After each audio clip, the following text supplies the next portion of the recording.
Hallo, herzlich willkommen zu Senkrechtstarter. Könnt ihr mich gut hören und sehen? Hello and welcome to Senkrechtstarter. Today, first time that I will do a live talk in English. So be friendly with me. My English isn't the best, but we will go through it. Und an meine deutsche Zuschauerschaft entschuldigt, dass das heute in Englisch ist. Es ist ein deutscher Kanal, YouTube-Kanal, aber nun mal sprechen nicht alle Raumfahrtbegeisterten da draußen Deutsch und ich freue mich sehr, sehr, dass ich Andrew heute zu Gast habe und mit ihm dieses Interview führen kann. Und ja, also freut euch drauf und ja, es wird heute leider in Englisch sein. Ich hoffe, dass ja, seid ihr nicht zu sehr enttäuscht. Und ich hole ihn jetzt mal her. So I will now take in my guest. Hello, hello, Andrew. Hi, I'd like to quickly apologize for my background. My partner's in our office right now. I'll move in there in a second once she's finished her meeting, but this is the challenges of working from home and working from home together. I look forward to our interview, Mo, and thank you so much for inviting me on. I'm very excited to get started. Yeah, it's so cool that you're here. We had a small chat before this interview, and I'm a huge fan of Andrew because Andrew has really good Twitter content, and I think no one out there has a so complete overview of the the European small launcher or launchers scene, and this is amazing work that you're doing there. So. Yeah. Thanks, bro. I really appreciate that, and I mean, likewise, your content in German, I think, is invaluable for Germany, and your support and your contribution with my own work has been invaluable as well. Cool. Yeah. So if you do not know Andrew, I have the link to his Twitter account below, so make sure you you follow him because really good content. And maybe I can just do a small introduction. So you have this wonderful Twitter account where you put your content onto it. You are I said in the video description, you are the face or the voice behind EuropeanSpaceflight.com. You've been a writer for SpaceNews.com for 2 years right now. And I think you recently been brought to the B2B network PAYLOAD. Is that right? Yeah. Cool. So as far as I know, you are doing all of that part-time. So you have actually another job, but you do this like a professional with a lot of effort. How do you manage that? So lots of flexibility from everyone involved. Everyone involved have been very flexible with me, very good with me. Brian over at Space News, Ryan Duffy over at PAYLOAD, my own job, which allow for a lot of flexibility for me to be able to get work done early in the morning and late in the evening. So a lot of flexibility, a lot of planning, and a fair amount of stress, I think, is probably the best answer. But I mean, when you're passionate about something, it's really easy to commit and really easy to commit a lot of hours. I don't mind working into 11, 12, 1 in the morning because it's things that I'm passionate about, things that I'm excited about, things that I can't wait to share with my audience and everyone I can.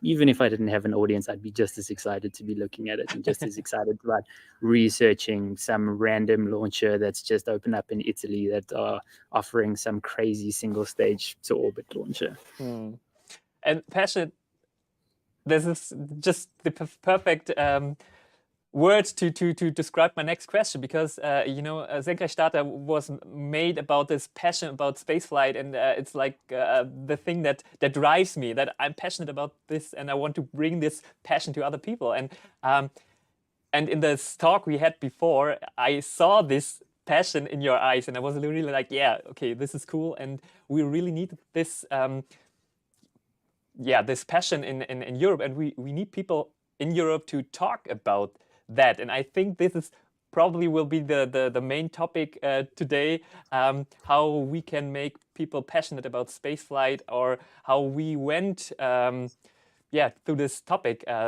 European spaceflight. Is there a situation, or where does your joy or your passion for spaceflight comes from? So, I mean, I was never really a space child. You have those kids who are super passionate about space when they're smaller, they learn the planets. So I was never one of those kids. I was always more sporty. Right through to my mid-20s, I was still very much the same, not really interested in space, I didn't really have any overview, any insights into the space industry. And then, I mean, I don't think this is a particularly unique story. I hear it often, but I was randomly on YouTube at work one day, and I happened to come across a SpaceX live stream. And I managed to just pop in as a SpaceX booster was touching down on a barge in the middle of the Atlantic. And I was dumbfounded. I could not believe what I was seeing. This amazing feat of engineering, just sitting down in a tiny barge in the middle of the ocean. And I was sure that it was fake, that it was CGI. So I looked and I checked and I researched and I went into SpaceX's founding and Elon Musk and the Falcon 1. And I literally sat there for about 3 or 4 hours just researching everything I could about SpaceX. And from then on, I was hooked. I registered a website that day. And started reporting on everything I could about space travel, mostly the US. But I was just so passionate about that. Everything that came across my desk, I was reporting on. So I was doing like 7 articles a week, with doing YouTube and doing Twitter, and I was doing everything. And yeah, the rest, I suppose they say, is history. Yeah.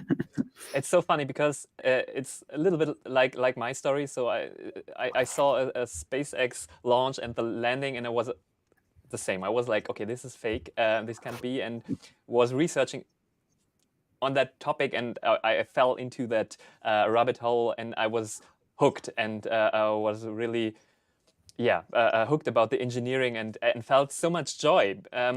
It was a little bit different than you, because as a child, I wanted to be an astronaut, so I felt really passionate about spaceflight, but then lost that, when I was a little bit older, and it felt so good to found this joy again, and to be like a small boy, and I want to ride rockets again, and we will go to Mars or Moon, or I don't know, like go into the solar system, and So you just said you have a full-time job, so you do this beside your main job.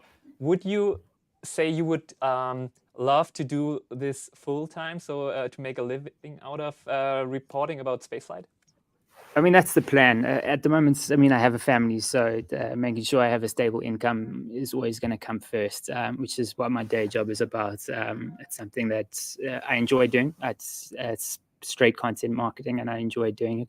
And it's something that I'm good at, and it's something that brings in a stable income. But it's obviously not where my passion lies. My passion is in spaceflight, and I'm slowly getting there. Space News was my first crack in the door. Brian Berg over at Space News gave an amazing opportunity to me, and I'll be forever grateful for him, because he really did bring me into this world as a professional, and I never thought I would. I never thought I'd get the chance. I thought it would always be a side project, passion project for me. So I'm really grateful to him.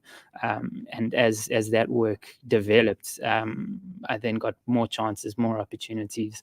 PAYLOAD is my next major opportunity. Super excited for them. Super excited to be a part of their team. They've allowed me a lot of flexibility, a lot of leniency, a lot of ability to report on things that I'm passionate about, like Copenhagen's suborbitals, which I reported about today. Something that most big space news websites aren't reporting on, but I got the chance to do it. And this is one of the great things about PAYLOAD, is they are allowing that sort of excitement and that passion about space flight through it with their writers. So that's the next step, and hopefully there's a next step. But I don't want to sacrifice my independence and my passion for writing. Ideally, I'd like European spaceflight to get to a point where that's self-sustaining, and I can be my own boss and follow my own passions and write my heart. But we'll see what the future brings. At the moment, I'm in a good place. I love what I do. I got a stable income, which helps my family, so no complaints from me. But who knows what the future brings? You just said it. So you covered a lot of topics, so not especially just European content. I know you because of your European content, and because it's so rare that someone is doing a good job on reporting on European spaceflight. And I wanted to ask you, how the hell did you get the domain europeanspaceflight.com? I mean, was it expensive or? So it all starts in about November, December last year. I was watching James Webb, and I'd been reporting on James Webb for years. I'd been looking at it getting delayed, and this went wrong, and this happened at the factory, and it kept on getting delayed. But then it was launch time. It was suddenly came out of nowhere. It was suddenly time to launch, and it wasn't just launching; it was launching on an Ariane 5, a European vehicle. Which was exciting and something that I was super keen to see, and super keen to see reported, and to see that ESA was at the forefront of one of possibly the world's greatest missions. And it just wasn't. Every major news source that I saw that was outside the direct space sphere was talking about it as a NASA mission. NASA launched the James Webb Telescope, and ESA and Europe and all the work that we've done was completely erased, and we weren't even given the chance to have that platform and to have those celebrations after the years of waiting. So I was frustrated, and instead of complaining, I decided to do something about it. So my plan was to launch a European-focused space news website, and to start reporting on some of our biggest successes and hopefully get them out. When I sat down to plan that out, I decided, let's see what the best possible SEO title for a European spaceflight website would be. I said europeanspaceflight.com, but that cannot possibly be available. There's no chance that hasn't been registered and got by someone already, but it was, which I think just shows you that the industry is so badly catered for that something like europeanspaceflight.com, I didn't have to pay for it. It was just a standard €5 or whatever registration. I managed to get it, and it's baffled me that was out there. Maybe someone let their license lapse, and that's how I got it. But yeah, it continues to baffle me how I managed to get it. Oh, damn it. Isn't that extremely sad that there has obviously been no interest in European spaceflight so far? Or I don't... yeah, that breaks my heart. Where did it come from? Or why does spaceflight seem to be a niche topic in Europe? Is it... I don't know. What's your opinion on that? So I think there's definitely passion in Europe. I mean, if you just look at the recent ESA astronauts class, over 20, I think it was almost 23,000 people applied to be in the next class of ESA astronauts, which is, I mean, staggering in terms of their numbers. I think their first class, 2,000 or 3,000 people applied. So just seeing that jump is massive. And I think that shows that there is a passion for European spaceflight news. And I think my own success has shown that as well, is people are desperate for this news. It was never there. It was never catered for. So people didn't look for it. And I think it really is that simple, is that people were just so resigned that if they wanted exciting space news, they were supposed to go to NASA. There was nothing available in Europe when companies like in Germany, RFA and ESA and Hyper Impulse were developing amazing machines that were right under their noses. And luckily they have you to start describing those things. But in other countries, France, for instance, or the United Kingdom, there's just as many super exciting launcher projects happening, even more than launcher projects. I mean, Space Forge in the United Kingdom is building in-orbit manufacturing. It's so cool. And there's just so many cool space companies out there that people would be incredibly passionate about it. But there's just no reporting on it. There's just no creators doing it, well, besides yourself, me, and a few others.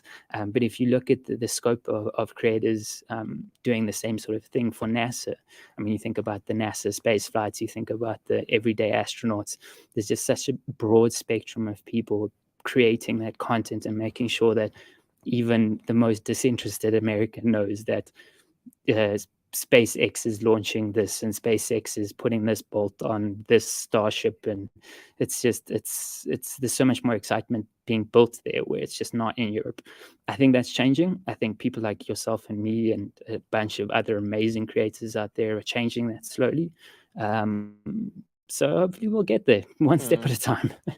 That's funny. I saw this Netflix documentation about the first human spaceflight of SpaceX just the other day, and everyday astronaut Tim Dodd, he was in that movie. I mean, they totally got that he is the audience about spaceflight, and he said that his audience isn't,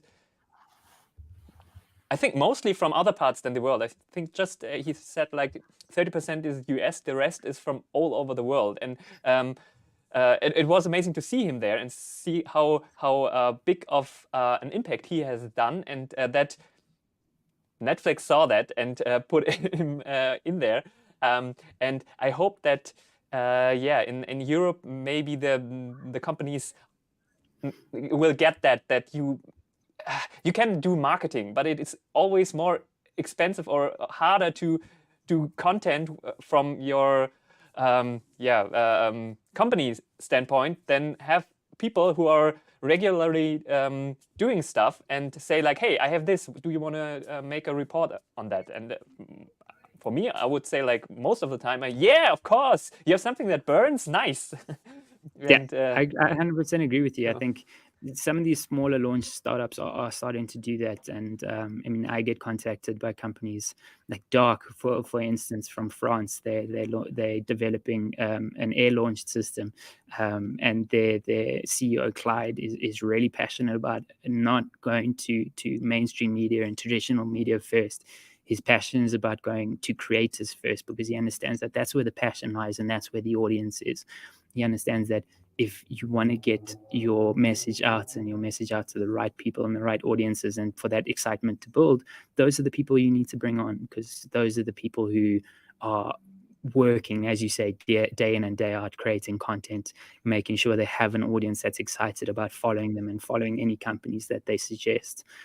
So I think it is changing. It's changing slowly. I think startups, having so many launch startups in Europe is helping a lot, because companies like Ariane Group and ESA and CNES and TLR, they're slow moving behemoths who will eventually get there, but they're not going to get there first. So I'm very grateful to a lot of startups who have given me an incredible amount of content to work with. I mean, I really get content that I shouldn't get.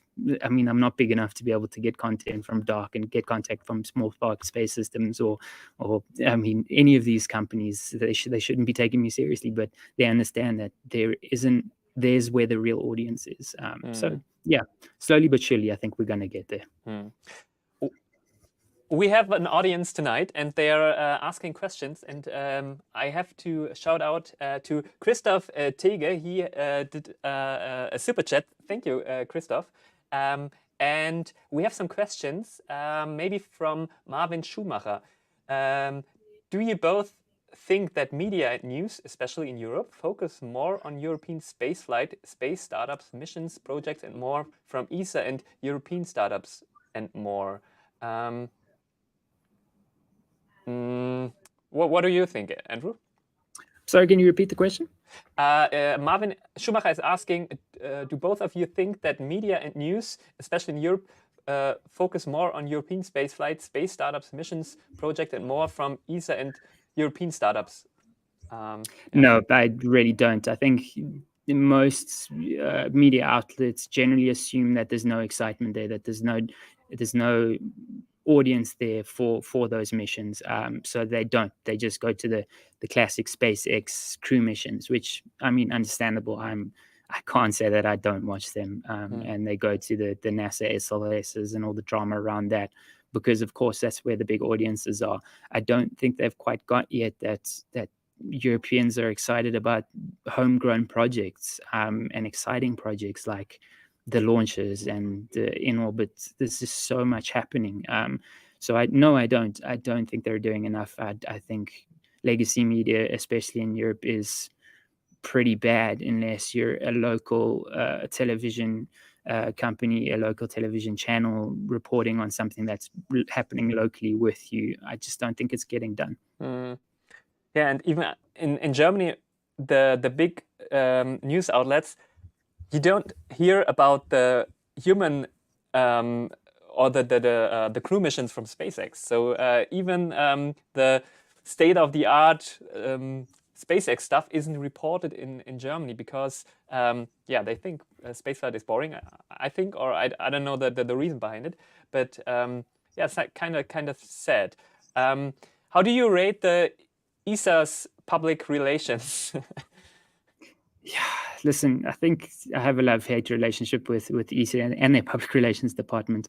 They do a lot. They do an incredible amount. I think if you just look at their number of Twitter channels they have it for basically every single mission they're involved with. They have it for human spaceflight, for operations, for just a straight ESA account, for robotics and exploration. They have for just about everything, and they produce an astounding amount of content, and it's good content for the most part.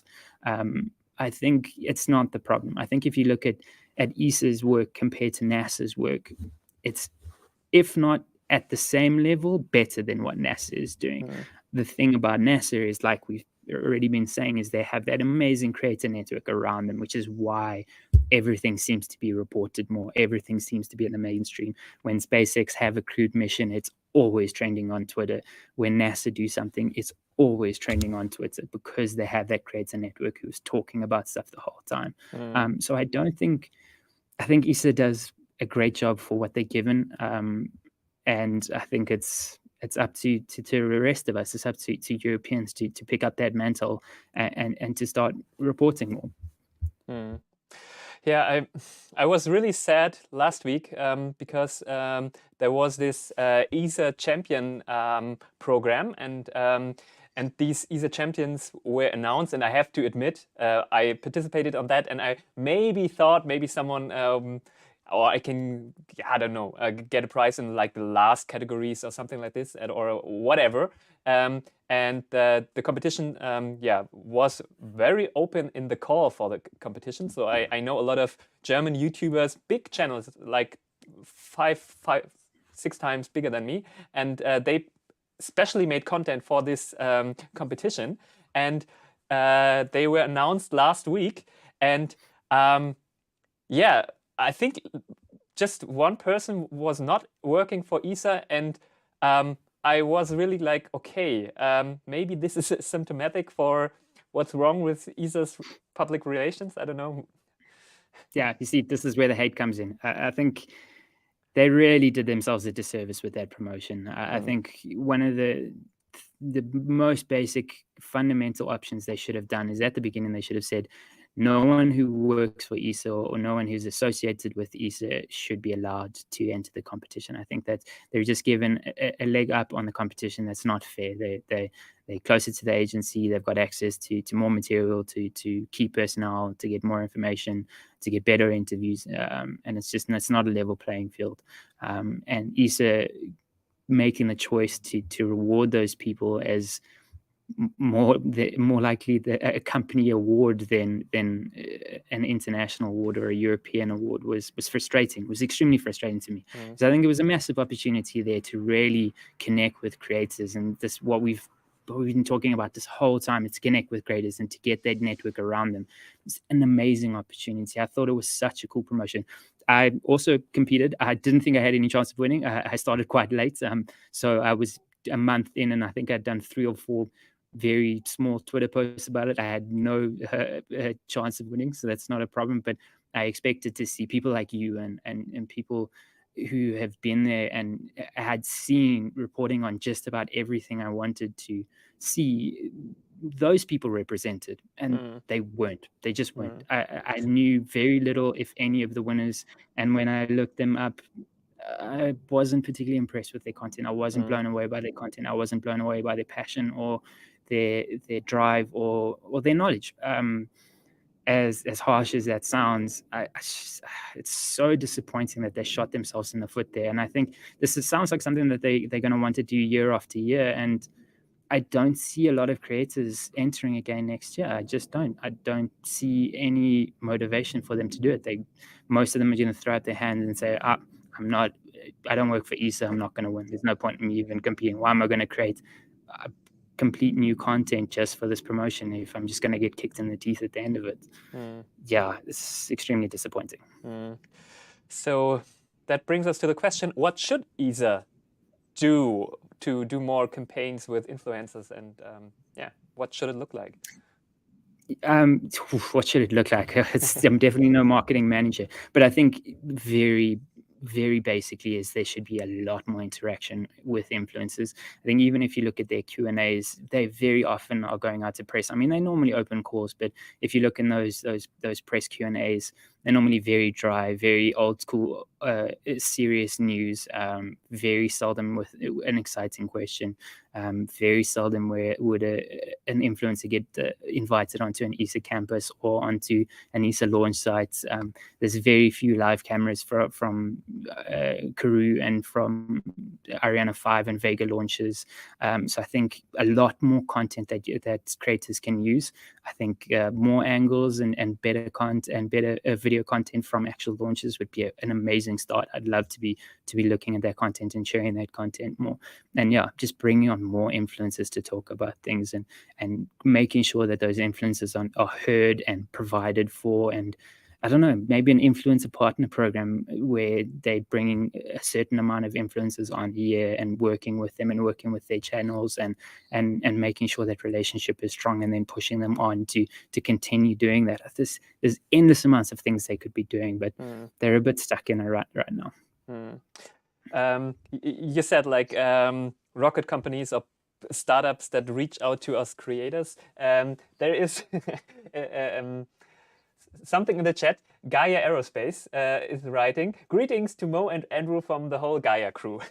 So I know you've covered them. I covered them, or I had Kai, the CEO, in a live stream of Virgin Orbit, and we saw that launch together and had a chat. And I really want to do an episode about the their Valkyrie launcher next. So that's cool. Yeah, no, I mean, Kai's great. He's one of those people that I have on LinkedIn. I speak to him often. I often go to him for advice with anything. How much is a European crewed program? How much could it possibly cost? It's random questions that I don't think he could possibly answer, but I think it's nice to have that resource, and he's constantly there bouncing ideas. And the same when he and Gaia post something about Valkyrie, they're constantly tagging me. They're constantly making sure that creators know that, look, there's new content. It's cool. I've got a cool render for you to show and share. This is the new information about this rocket. Share it, please. I think that's, Kai's really setting a blueprint for what these startups should be doing. He's doing some fantastic work.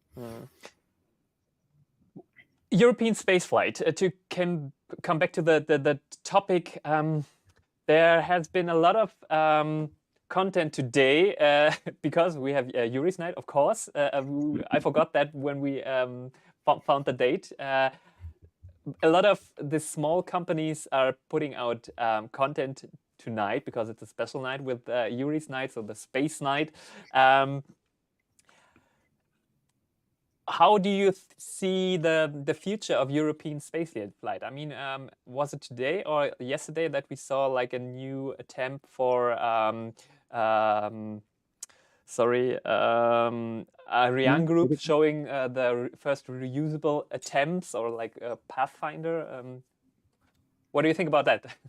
Yeah, so Ariane Group, that's a very early Pathfinder. They call it, I think it's T1G or something like that. It's basically a close to fight spec equipment that's designed to see if they can fire Prometheus, which is the engine Ariane Works, which is the Skunk Works department of Ariane Group is working on behalf of ESA. It's a really cool engine.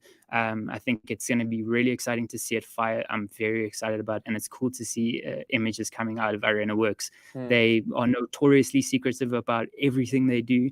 So to get any content out of them, I was extremely excited to see that. And then the future of spaceflight in Europe. Sorry, I forgot the question there for a second. I think it's exciting. I think one of the most important things about Europe right now is we have really strong leadership. I think that comes straight from the top. I think the new ESA DG, Joseph Auschbach, and I'm 100% I'm murdering that German name, so please do apologize. But he's fantastic. He's really good. He's passionate about making sure that ESA gets on the map, that we push for a crewed space program, that we are pushing for better reusability in terms of our launch capacity. I think he's done a fantastic job as DG since he's taken over.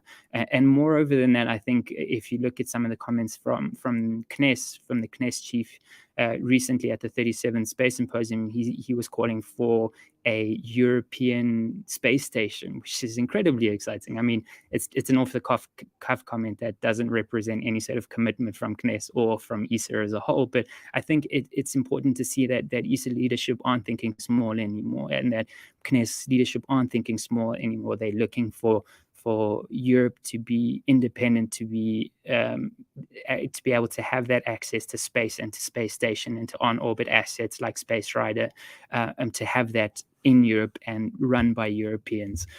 So I think it's an incredibly exciting time for Europe, and I think companies like ESA and RFA and Venture Orbital and Orbix, and they're all doing super exciting things with reusable kick stages that can be used as space tugs and Space Forge, and there's just, and the exploration company who are developing lunar landers that could then maybe eventually be turned into crewed landers.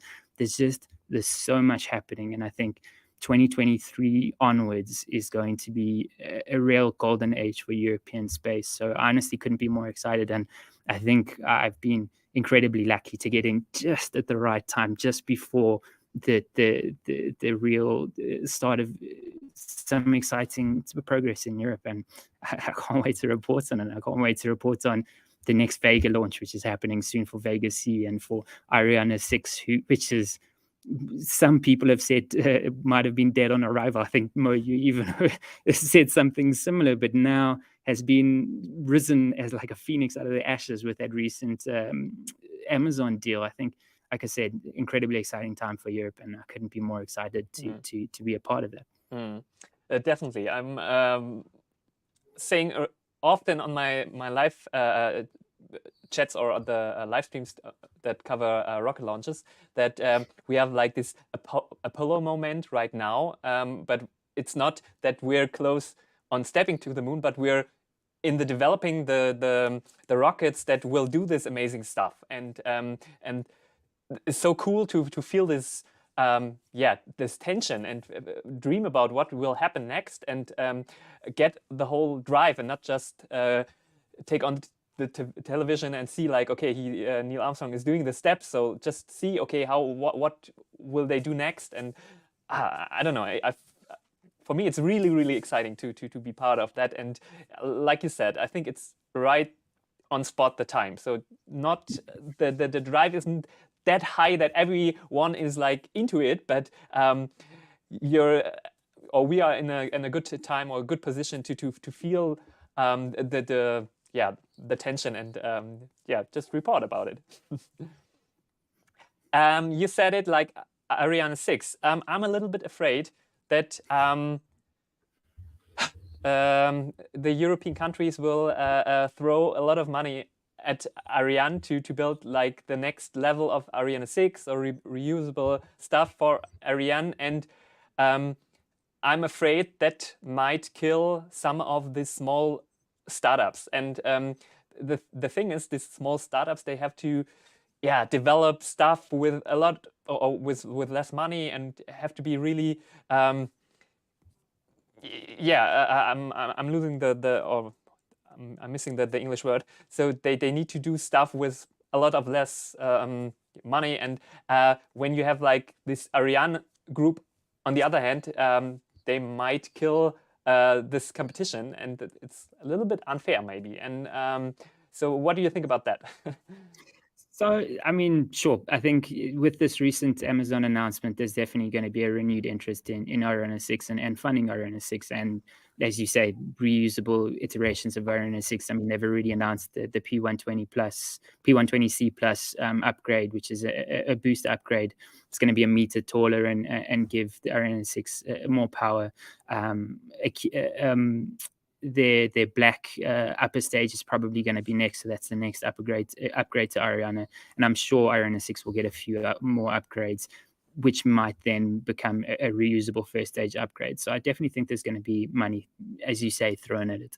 I think there are a couple important things to remember is with this really large order from Amazon, Ariane Group are able to plot out a lot of their development costs and their development needs and their resources needs and their material needs for the next 5 years, which means that they can order more, they can get it cheaper, they can customize, they can make sure that production lines are more efficient. I think big orders like this mean that Ariane 6 isn't going to become more expensive for Europe. It's actually going to become cheaper for Europe. It's going to become a more economical asset for Europe. Well, this is my hope, at least. I think that with that large order and with that commitment and with that future commitment, making sure that Ariane 6 is committed, or basically all of their launches for the next 5 years, it gives Ariane Group a lot of space to make efficient choices in what they do. In terms of killing off startups, I think at the moment I have documented 30-something startups. I think it's maybe less than that, 20-something startups currently in Europe.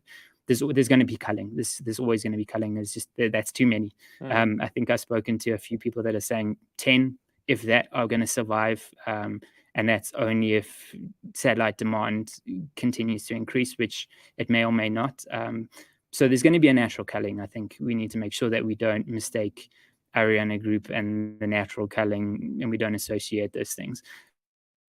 Whether it is going to have a direct effect on the small launches, maybe, but I think that the current push towards supporting those small launches is showing a trend in the opposite direction. I think if you see, ESA recently opened up a mission to these small launches to be able to compete for it, which is the first time in ESA history that they haven't given it straight to Ariane Group, which is an amazing step. For me, it doesn't matter about funding. It doesn't matter about if you can get an institutional ride on ESA, you've made it, and you'll be able to survive in the market.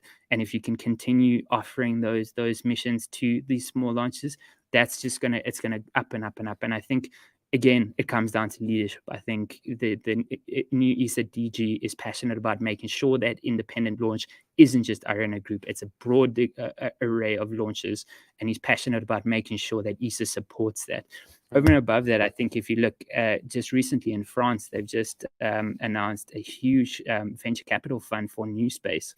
And it's not only going to be launches, but it is going to be launches. It's going to be the venture orbitals and the hybrid propulsion for space. All of those are going to benefit from these huge funds. And I think that development is happening all over Europe. You're seeing venture capitals, you're seeing institutions, you're seeing everyone wanting to fly European and to make sure that they support European new space. So I really do see a trend in the complete opposite direction. I think it's not going to kill. I think partnerships like this are really going to increase interest in these small launches. And I think one of the exciting things I think is very rarely reported on is, yes, Ariane Group got a massive deal from Amazon, but Beyond Gravity got an even bigger deal. They are going to, I don't know if you know who Beyond Gravity is, since they've only recently changed their name. They hold Raug Space, and they have got the contract to supply dispensers for every single one of the missions, not just on Ariane Group, for ULA, all of them, Blue for Origin, Vulcan, for everyone. So I mean, that's a massive contract, and that means it means more jobs, it means more investment, it means new factories, it means a whole bunch of new investment and interest in space and new space. So I think that Amazon deal has been great for Europe. It's been great for European new space over and above the big players like Ariane Group. I think if you look at Ariane 6 and the number of industries and the number of companies that they support with Ariane 6, it's just going to trickle down and trickle down and trickle down and trickle down, and it's going to be great for the entire continent. And yeah, when that came out, I was extremely happy. I saw success in Europe happening, or I mean, maybe I'm a little hyperbolic and a little bit wanting that to happen, but I really did see it as a great thing for European space. And yeah, what Jeff Bezos hating Musk seems to have benefited Europe. Yeah, definitely. I'm a little bit skeptic about this funding of Arianespace, the next iterations of Ariane 6, because it's a lot of money. I mean, for the upgrade, they said like 1 billion. This is not peanuts. I mean, it took Elon Musk, I don't know, with a little bit fund from investors, a bit over 100 million to get into orbit. And you can do a lot of stuff with 1 billion euros. And it feels a little bit like the European countries into Ariane 6 are subsidizing Jeff Bezos satellites. And I'm a huge fan of this small startups in Europe, and I think they are fast, and we need fast companies to compete. And the Ariane chief just said, like, to have good rockets in Europe, you will always need public money. And I said, like, no, that's not true. That's a lie. SpaceX did it without public money. I mean, yeah, they had contracts to do like Crew Dragon and the Cargo Dragon. So you need these opportunities to make money, but you do not need 4 billion euros before you just launched one rocket. And the times have changed. And yeah. No, I agree with you, but I think it's also, we have to come to grips with the politics of ESA. I think you've got to remember that these projects, they don't get chosen by ESA. They get funded by European members, and European members don't fund, or ESA members don't fund projects that don't directly benefit their citizens. So I think the politics behind any ESA funding is extreme, and I think funding something like Ariane Group is the best compromise we can hope for in terms of that.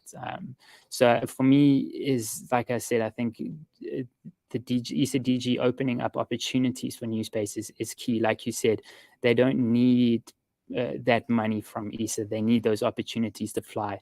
And I think if those keep coming and those keep coming for those small launches, I think that's the best thing that ESA can do. I think spend $1 billion on Ariane Group. I think if it works, it works. I think if we get a reusable launcher that's hugely more affordable than the current Ariane 6, it's only good for Europe. I mean, these small launches are not going to be getting to the capacities that Ariane Group is talking about, and we need a large launcher for future endeavors, for future crewed missions, for future space stations. We need that large heavy launcher.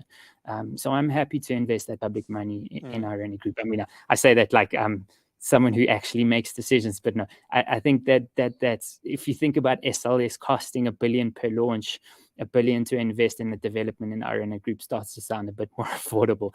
But I agree with you. The companies like SpaceX have done incredible things with very little money, and I think all we can hope is that Europe has the funding to be able to allow those small launches to do it, and then ESA allows them to launch something that makes sure that they are economically viable and they can last for long enough to make sure that they get those extra steps of development that make their launches cheaper, more affordable, and longer lasting. So I think we're on the right path. We just need to keep at it, and we need to make sure that the current DG doesn't go anywhere.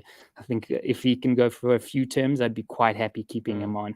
I think it was like the old NASA administration, very well loved, and he disappeared. I think a lot of US space fans wish Jim was back at the helm of NASA, and I think his personality is very similar to Joseph at ESA. So I think, like I said, leadership is key, and we've got the leadership. We just need to keep forging.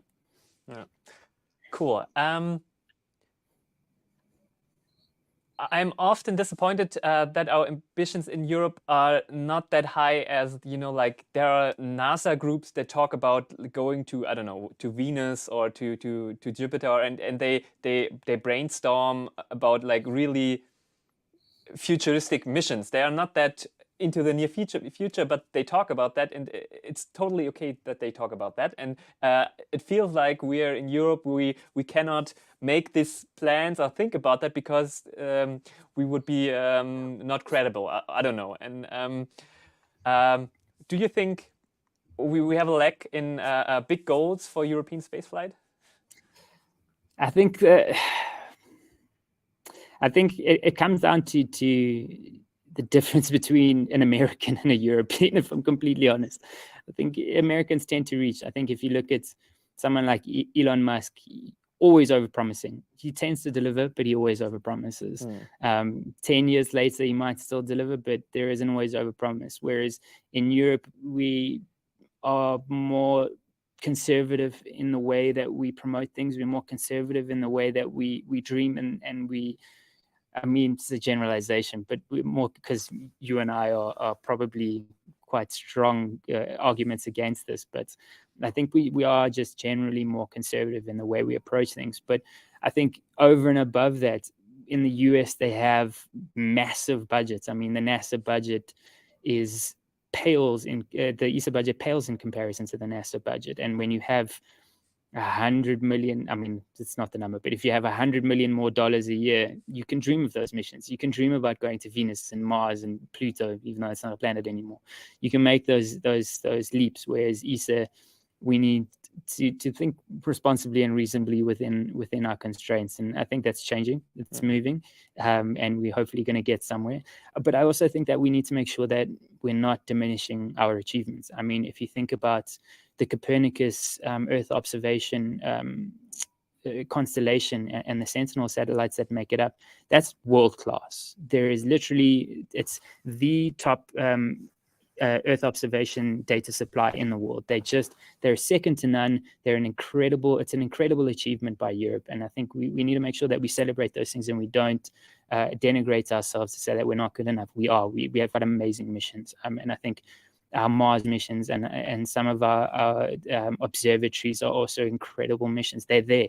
They're not getting reported. Like, again, it gets back to why does European space reporting suck? It does. We're not being told that Copernicus is world class. There's no one even close. Even NASA does not have the capacity that Copernicus has. So I mean, I just think, we're just not being told these things. And in terms of ambitions, maybe that's changing. Maybe the ESA DG and the CNES lead, chief are giving us permission to dream bigger. And maybe in the next 2 or 3 years, we'll have those organizations dreaming of those Mars missions, those Mars colonizing missions, or missions to Titan or to Jupiter or to Mercury or Mars, or who knows. Maybe that is in the works. But I think, I'm not disappointed with what ESA have done. I'm not disappointed with what Europe have done. And I'm not disappointed with our current trajectory. I think we just need to nudge. We need to make sure that as a community, we're constantly nudging and we're constantly making sure that our community is energized to lobby their leaders, their respective space leaders, to make sure that we're staying on a path of ambition. And let's hope we can do that. Definitely. I have some chat questions. Johnny 3003 said, I'm really still waiting for the 2 European billionaires competing in spaceflight. Okay, that was a joke, but he got the point.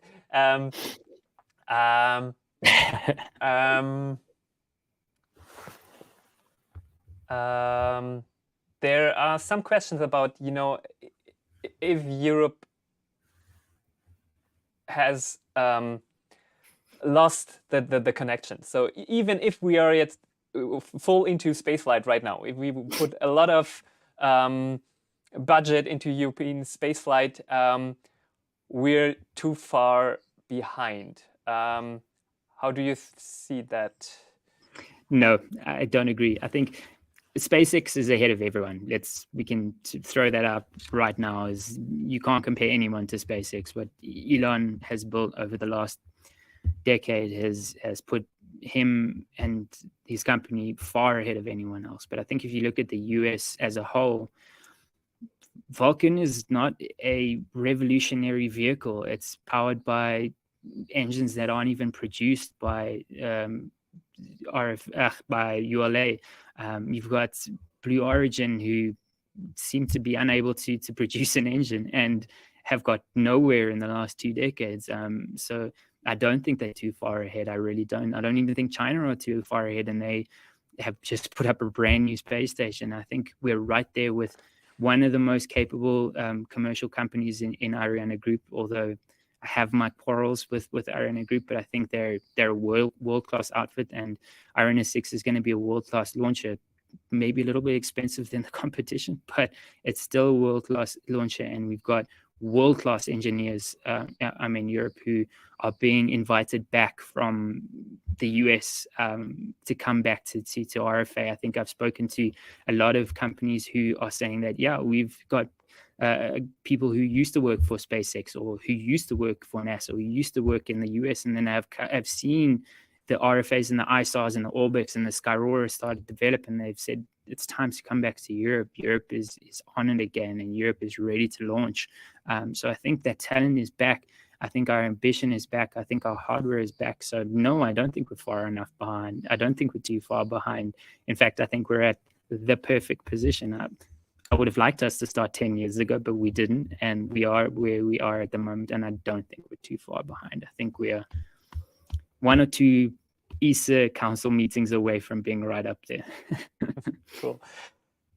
Andrew, why should we reach for the stars? Why space travel? And would you go to space? Oh, gosh. Funny enough, my partner asked me that question the other day, and I don't think I could answer it. Maybe a Blue Origin flight, that up and down, very basic, seeing the stratosphere, seeing the curvature of the Earth, I think would be transformational in terms of how I see the world. In terms of longer space flights, honestly, it's never been something that's particularly appealed to me. I love reporting on other people doing it. I'm happy to report on other people doing it. But I mean, you're sent up there. I mean, if you look at the life of the average International Space Station astronaut, they can't shower, they can't cook food, they're stuck in a stinky tin tube, they basically wear the same clothes for most of it. It just doesn't sound nice. I wouldn't want to do that for any long stretch of time. Happy to do the joyride up and down, but no, I'm gonna opt out of the stinky cans. But over and above that, space travel, I do think it's important. It's the next frontier. I think human beings have always been driven by exploration, have always been driven by frontiers and driven by the next step. And I think the next step is space. The next step is producing some sort of sustained presence on the moon and moving on to Mars. And I mean, I'm not going to speculate on colonizing Mars, but I mean, there's the next step, and the next step is space. And I think it's important for humans not to get lazy and complacent with our place in the universe. I think we need to continue to step forward, and like I said, the next step is space. Yeah, definitely. What about you, Mo? Would you want to go to space? Yes, I would love to. I'm probably not one of the persons on the first trip to Mars, but to orbit and for a trip for a week or month, I think if I can manage the training and see like, okay, I would get through the accelerations and don't puke all over the capsule, I probably would do it. Yeah, but I'm on your page. I think, yeah, it's the new frontier, the next frontier. And I think Elon Musk has a point to say we need like big goals to get out of bed at the morning, and to have a drive in the society for goals that seem to be impossible or nearly impossible. Not impossible, but nearly impossible, or so fucking hard to reach that people that are nerdy to fight these problems are excited to do it, and not just like, okay, hey, life is okay-ish, and when will be my next vacation? Yeah, and this is what I think is important, and maybe from the standpoint in the time we're living right now, we cannot imagine what future civilizations would think about today when we will make it to another planet or make it to the solar system. They will not say like, okay, they solved this or this problem in this time. They solved to leave or go to another planet and spread humankind to, I don't know, the universe. I don't know, just science fiction. But these are some really big inspirational ideas, and I hope this is the point where we're going for that. And yeah, so Andrew, I think this is a perfect point to make an end to our interview, because in Germany we have the saying, we have to stop when it's the most interesting point. And I've talked to the Discord moderation team, and I think we're going to change the medium, and we will go to the Discord and we will have a chat there, and Andrew will join us there. So on Tuesdays on Senkrechtstarter we have like this community get together, so it's really nice to have you there, Andrew. But first of all, I really have to thank you for taking the time and answering my question. It was like really fun. Thank you. I really appreciate the invitation. It was fun. I'm a huge fan of yours, so to get the invite was incredibly humbling. And I do apologize for my video at the end there. It seems to have got progressively worse, so I do apologize for the content, the video content. I hope my voice at least came through a little bit clearly. But I look forward to speaking to your audience on the Discord server soon. Cool.